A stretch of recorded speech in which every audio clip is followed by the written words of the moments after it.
Salut à tous, c'est Jean-Charles et bienvenue dans un nouvel épisode de votre web-série préférée. Je vous conduis dans les coulisses pour cette troisième saison. Vous le savez, aujourd'hui, nous sommes à Baugy, qui est pas loin de Bourges. Et quand on met tout ça ensemble et qu'on parle de fèves, de chocolat, de plantation, de cacao, ça veut dire qu'on est à la chocolaterie Mercier avec Daniel Mercier, que l'on va retrouver tout de suite. Je vous conduis dans les coulisses, c'est maintenant, c'est parti.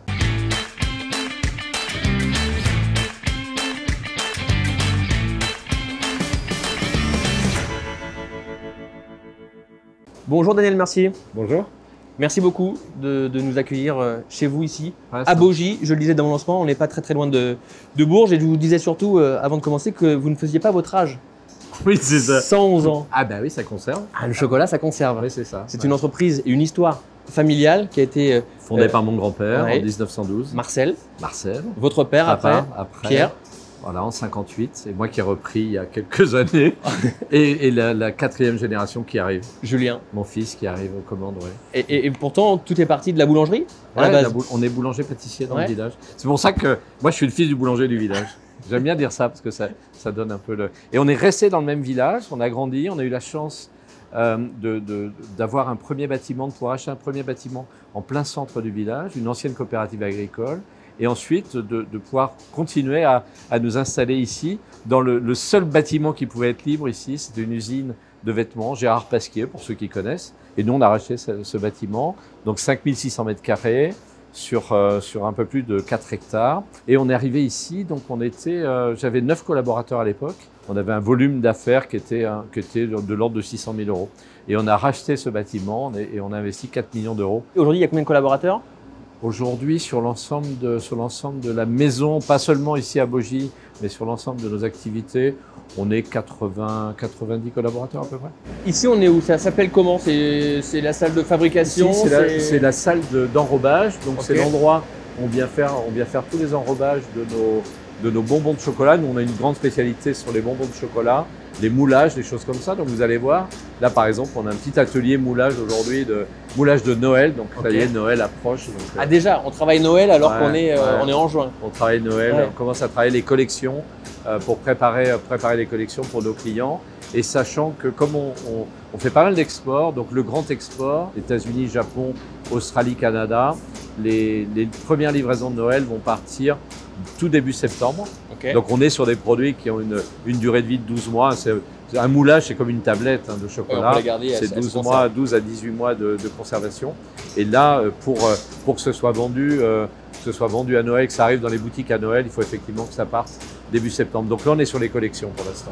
L'export représente combien aujourd'hui du chiffre d'affaires de la chocolaterie Mercier? 20% à peu près. Sur l'ensemble de la maison, du groupe Mercier, c'est un peu plus de 20%. L'une des particularités aussi de la maison Mercier, c'est que vous avez vos propres plantations de cacao. C'est en fait, il y a maintenant une vingtaine d'années, on entendait dire on va manquer de cacao dans le monde. Si les Chinois commencent à consommer du cacao, on va en manquer. Et ils en consomment beaucoup? Zéro. Avec le réchauffement climatique. Non, mais ça, c'était beaucoup d'intox avec le réchauffement climatique, enfin, il y a 20 ans. Et là, quand tu es chocolatier, tu te dis si on manque de cacao, enfin, c'est dramatique. Qu'est-ce que je deviens? Qu'est-ce que devient mon métier? Donc, j'ai voulu me renseigner, voir, aller visiter, me rendre sur place plutôt que faire confiance aux médias et tout. Et là, je me suis rendu compte qu'effectivement, il y avait un dysfonctionnement. On risque pas de manquer de cacao. C'est vraiment du grand n'importe quoi. Par contre, il y a un vrai sujet sur le cacao, sur les plantations, la misère des planteurs et tout ça. Et nous, on s'est intéressé. Moi, je me suis intéressé à me dire comment est-ce que pousse le cacao et comment est-ce que je peux gérer ma matière première. Donc, on a acheté nos premières terres au Mexique. Ensuite, on s'est développé au Vanuatu et ensuite au Vietnam. Donc, pour avancer vraiment sur cette partie-là et se dire, moi, c'était vraiment ma passion. À la fois, je suis pas agronome, je vous ai dit, je suis fils du boulanger du village, donc je reste à ma place, mais je voulais comprendre comment ça se passait, les différentes variétés, les différents terroirs, les différentes origines. Mon grand-père, je vous disais, il travaillait le chocolat noir ou le chocolat au lait. D'où il venait, il n'en savait rien, et à la limite, c'était pas son sujet. Papa me disait, donc dans les années 60, me disait, moi j'aime bien le chocolat à 70% de cacao. Je préfère un chocolat un peu plus amer. D'où il venait, il n'en savait rien. Comment est-ce qu'il était traité, il n'en savait rien. Nous, désormais, on est en train de regarder les terroirs, les territoires, en se disant, ah, dans tel pays, la typicité, c'est plutôt tourbé, c'est plutôt fumé. Là, on est plutôt floral. Là, on est plutôt acidulé. Donc, en fonction des pays, des territoires. Et c'est ça moi, c'est ça qui m'a passionné, c'est effectivement d'aller chercher des cacaos de pays différents. Je crois savoir qu'il y a 53 pays qui produisent du cacao dans le monde. A priori, il y en a quelques-uns nouveaux qui vont se mettre à en produire. En tout cas, lesquels? Il y en avait 53. Ben là, on nous parle de l'île Maurice. Hier soir, j'ai eu un appel en me disant est-ce que tu serais partant pour une excursion à l'île Maurice pour voir un peu comment est-ce qu'on peut aider des planteurs à se développer. Il y a du cacao qui est en train de revenir aux Antilles, le Guadeloupe et la Martinique, où il avait quasiment disparu. Donc il y a quelques nouveaux pays. Moi, en tout cas, j'ai visité, je pense, 37 ou 38 pays producteurs de cacao. Donc j'espère avoir. Et un jour, j'aimerais bien avoir avant de passer la main, ou en tout cas En même temps.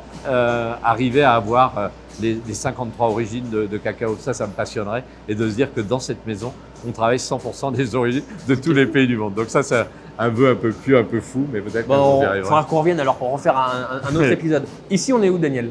Ici, on est dans le laboratoire des intérieurs. Ok, donc, comment, comment ça s'imagine une recette? Est-ce que c'est souvent les mêmes? Est-ce que comment on innove aussi dans la partie chocolaterie? Montrez-les bien. Ah pardon, ouais. Allez-y, on peut goûter? Ouais.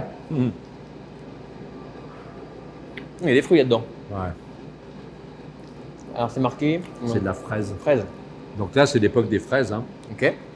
Donc c'est des recettes qu'on fait une fois par an seulement, à la période des fraises, une petite ganache. Toujours la même recette? Alors, une recette, lorsqu'une recette est au point, elle ne change plus. Ok. Elle est figée. Mais pour longtemps. Oui, parce que on a par exemple des recettes qui datent de mon grand-père, et bien évidemment, on garde toujours le même tour de main. Après, on crée beaucoup de recettes. On a à peu près, je pense, sur les bonbons de chocolat, 140 ou 145 recettes. Il y en a une centaine d'actifs tous les ans. Mais j'en crée régulièrement. Je suis un peu boulimique, je suis un peu dingo. Est-ce que justement, dans cette propension à imaginer et à créer des recettes, c'est vous qui avez le dernier mot? Ouais. C'est vrai? Oui, vous goûtez tout? Ben, évidemment. Ben, Je ne sais pas, vous pourriez avoir un directeur de laboratoire. Vous êtes marié? Eh oui. Qui fait la cuisine à la maison? Ma femme. Est-ce qu'elle goûte ces recettes avant de vous les présenter à la famille? Ouais. C'est pareil. On déguste tout. Et ça fait même partie du cahier des charges au niveau des collaborateurs. Ils ont une obligation de dégustation. Ok. Tout au long du process, ils doivent déguster pour tester, voir, valider, de telle sorte à être sûr que la recette soit bien conforme. Parce qu'on peut toujours oublier quelque chose. Il faut qu'il y ait un contrôle. Oh, il fait plus chaud ici. Ouais. Le chocolat, il serait en train de fondre. Alors là, il fallait vous lever de bonne heure. En fait, ici, c'est notre atelier biscuits. Donc ça, c'était l'atelier de papa. Il avait lancé une gamme de biscuits secs.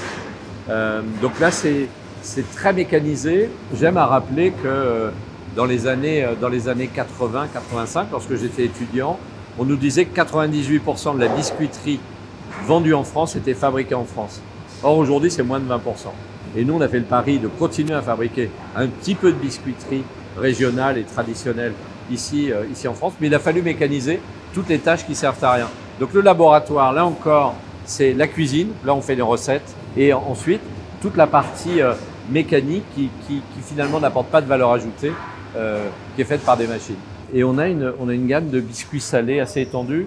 Donc là, par exemple, c'est un petit sablé, tomate et menthe à l'origan. Encore chaud. Bah ouais, ça sort du four. C'est bon. Hein. Une petite gamme de biscuits apéritifs qu'on a. Il manque un petit muscadet, puis ouais, Non, ici, c'est de Sancerre. Ouais, mais moi, je viens du vignoble. Ah, mais ici, c'est Sancerre. C'est bien. Ouais. Donc, Sancerre. Bon, bah, on recommence. On peut refaire le. Voilà. Il manque un petit verre de Sancerre. Voilà. Ce sont des fabrications qui sont vendues énormément pour les traiteurs. Où dessus, ils viennent faire un topping pour faire des petites pièces de présentation pour les cocktails. Ok. Un autre? Allez, un dernier, puis c'est pas raisonnable. Vous parlez de traiteurs. Aujourd'hui, si on s'attarde sur la vente, on l'a dit, on a parlé de l'export avec 20% du chiffre d'affaires qui est fait à l'export. Aujourd'hui, les autres canaux de vente? Alors, on a 25% de notre activité, c'est nos propres boutiques. Combien il y en a? C'est du retail. On ouvre une boutique demain matin. Ok. Alors ça, c'est vrai? C'est un événement. C'est la première fois que la Maison Mercier ouvre sa boutique, son concept chocolaterie et biscuiterie fine, Mercier, donc sur la place de Sancerre, justement. Okay. Ensuite, on fait à peu près 25% de ce qu'on appelle le retail. On est présent à la grande épicerie du Bon Marché à Paris. Chez des revendeurs. Chez des revendeurs. On a 25% de travail à façon. Okay. Donc de gens qui viennent nous voir parce que voilà, ils ont plus d'ateliers, ils ont plus de comme des traiteurs, des gens comme ça qui viennent chercher du savoir-faire, qui viennent chercher de l'excellence chez nous, et 25% d'export. On ne retrouvera jamais les chocolats Mercier en grande distribution? Non. On a quelques produits vendus en grande distribution, ici localement, si vous voulez. Mais parce que c'est local et parce que ici c'est l'exception. C'est très reconnu. C'est plutôt en termes de produits régionaux, voilà. Okay. Mais nos bonbons de chocolat très haut de gamme, c'est réservé à nos réseaux, à nos boutiques, bien sûr. Ok. Donc ici, c'est vraiment on appelle donc la guitare. Donc, oui, en fait, c'est le détaillage des bonbons de chocolat. Donc, on a commencé par couler des abaisses sur le tour là tout à l'heure. Donc ça se fait très tôt le matin. Ensuite, ce que fait Nicolas, on vient chablonner, ce que je vous expliquais, c'est-à-dire une légère couche de chocolat qui vient rigidifier le bonbon de chocolat. Et ensuite, on passe dans ces deux appareils qu'on appelle une guitare. Donc là, c'est un immense savoir-faire. Ça paraît tout simple, mais c'est vraiment un très très grand savoir-faire. Et en fait, le cœur du réacteur de la maison Mercier, l'excellence de la maison Mercier, elle vient de cet atelier de Nicolas Youmier. Ça ne pourrait pas être fait par des machines, ça? Non. Si, bien sûr, ça peut être fait par des machines, mais c'est plus la même finition. Ouais, ok. Oui. Donc ça, on veut garder absolument. Ça change le produit, quoi. On veut garder absolument le côté traditionnel de nos maisons. Du coup, on a vu ces plaques, maintenant elles sont coupées. C'est quoi la suite pour ce produit? Et après, ça va être enrobé demain matin. Okay. Ça va passer dans les lignes d'enrobage qu'on a vu ici, tout à l'heure. Alors, malheureusement, il faut 24 heures de pause. C'est-à-dire ces petits carrés de chocolat doivent passer 24 heures au repos avant d'être enrobés. Il y a un timing. Une fois qu'ils sont enrobés, il faut qu'ils reposent encore un peu? Ils reposent encore 48 heures. Donc en chambre à 17 degrés, 55% d'hygrométrie, et ensuite ils peuvent être conditionnés, partir dans nos boutiques. Le travail du chocolat, c'est du temps. Il faut respecter le temps. Dès qu'on veut précipiter un peu les choses, on fait que des bêtises. Ouais. C'est vraiment plus la même qualité. Vous êtes très très engagé. D'ailleurs, il y a un club qui porte ce nom-là. J'aimerais que vous expliquiez aux gens, quelle est votre démarche pour avoir une consommation et une juste rétribution de tous les acteurs de la chaîne. On est 8 à l'origine, tous élus à la Confédération des chocolatiers confiseurs de France, dont je suis le vice-président. On a voulu créer un circuit court, aller voir sur place les planteurs si on pouvait acheter en direct avec les planteurs. Et surtout, en tenant compte du fait que la moyenne d'âge des planteurs, c'est 65 ans, que la moyenne des plantations dans le monde, c'est moins d'1 hectare, donc ce n'est pas un modèle économique viable pour eux, et remettre le pied à l'étrier à des jeunes. On a réussi le pari au Cameroun, par exemple, où on a démarré avec 42 jeunes. On leur apprend les bonnes pratiques culturelles, les bonnes façons culturelles, et surtout le traitement post-récolte du cacao, la fermentation de séchage, qui sont très importants dans les processus. Pour nous, artisans, maîtres artisans, on a besoin de ce cacao d'excellence. Donc on a travaillé avec ces gens-là. Lorsqu'ils nous ont posé la question, est-ce que vous allez nous l'acheter? Oui. À quel prix? Là, non, c'est pas quel prix on va vous l'acheter, c'est quel prix vous allez nous le vendre. Parce que le juste prix, moi quand on me parle, on paye le juste prix. Non, je vous promets. Non, vraiment, on paye le juste prix. Pour nous, faut arrêter. Il y a 10 ans, les cacaoculteurs percevaient 15% de la valeur d'une tablette de chocolat. Aujourd'hui, c'est 5,2%. Alors que le cacao a augmenté de 30% à la bourse. Mais les planteurs sont toujours moins payés. Donc, ras-le-bol. Donc, on a dit comment est-ce qu'on peut faire. Donc, on a démarré avec ces 42 jeunes au Cameroun il y a 5 ans maintenant. Aujourd'hui, c'est plus de 2000 jeunes qui sont dans le programme, près de 10 000 hectares. Et leur prix de revient, c'est 900 francs CFA. Globalement, ça fait 1,25 €, 1,30 €. Et nous, ils vendent aujourd'hui 600 francs CFA, c'est-à-dire moins d'1 $, moins d'1 $ le kilo. Et nous, le prix qu'on a fixé cette année, c'est 1740 francs CFA, 2,65 €. Donc, et ça, c'est ça qui leur permet de vivre dignement et d'avoir un niveau de vie et de pouvoir investir et de voir l'avenir un peu moins morose. Donc, c'est notre petite pierre à l'édifice. On sent en tout cas que c'est très très important pour vous d'avoir justement quelque chose d'équitable. C'est important. Si vous voulez, nous, on vend nos chocolats entre 80 et 100 € le kilo. Enfin, je veux dire, quand à un moment donné, on met la main dans un sac de cacao et qu'on entend dans les médias, à cause des chocolatiers, on déforeste, à cause des chocolatiers, il y a des enfants esclaves, à cause des chocolatiers, les femmes vivent une vraie misère, à cause des chocolatiers, le réchauffement climatique s'accentue parce que l'impact carbone est très important. Et on se dit, on fait rien. Enfin, donc, si on peut essayer d'inverser la tendance, et actuellement, enfin, en tout cas, c'est la mission que je me suis fixée. Mais ce qui se passe surtout, c'est de dire aux consommateurs, désormais, on vous informe de la filière du cacao, vous ne le saviez pas, ok, mais maintenant, vous ne pourrez plus dire, on ne savait pas. Ouais. On ne savait pas qu'il y a du cacao qui vient d'Afrique, de Côte d'Ivoire, du Ghana, où il y a 1 800 000 enfants esclaves, au sens de l'UNESCO, à qui qu'on a privé de liberté et tout ça. Enfin, c'est la réalité. C'est la réalité. On a déforesté tout ça. Et il y a des pays qui actuellement sont en train d'essayer de s'en sortir, mais c'est nous qui sommes les responsables. Donc il ne faut pas les accabler eux, il faut au contraire les aider à inverser la tendance. Mais pour les accompagner, il y a un seul moyen. Vous savez lequel? Vous pouvez me le dire. Ah, voilà. C'est-à-dire que le juste prix. J'achète ma tablette, je vais acheter ma tablette, je paye ma tablette. Peut-être, alors au lieu de 2 €, bah, je vais devoir mettre 20 centimes de plus. Voilà. Et au lieu de manger une tablette par jour, bah, j'en mangerai une tous les 2 jours. Mais au moins, je vais la payer le juste prix à mon pâtissier, chocolatier, boulanger ou autre, qui lui, dedans, va resservir tous les acteurs, mais particulièrement le planteur. Parce que l'action chocolatier engagée, c'est un prix garanti au planteur. On est les seuls à garantir un prix au planteur. C'est quoi l'ambition de la Maison Mercier pour le moyen terme et le long terme?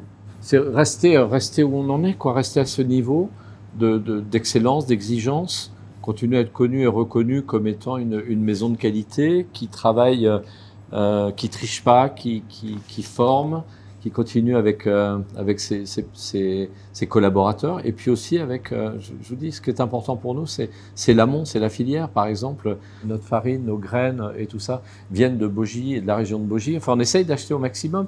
Par exemple, on travaille beaucoup, on a beaucoup de boîtes métal chez nous. On n'a plus une seule boîte de métal qui vient de Chine. Tout ça, vous voyez, c'est fabriqué chez Massillier en France. C'est toute une intégration dans notre territoire, nos étiquettes, nos cartons. Enfin, on essaye d'acheter un maximum dans notre département parce qu'on est un acteur du département, on est un acteur régional. Et c'est important de garder ça. Merci beaucoup, Daniel Mercier, de nous avoir reçus chez vous, la Maison Mercier, Chocolaterie Mercier. Et donc, nous, on va déguster un peu de chocolat et on se retrouve très prochainement pour un nouvel épisode de votre web-série préférée Je vous conduis. À bientôt. Bye bye. Je vous conduis vous a été présenté par le CIC Ouest.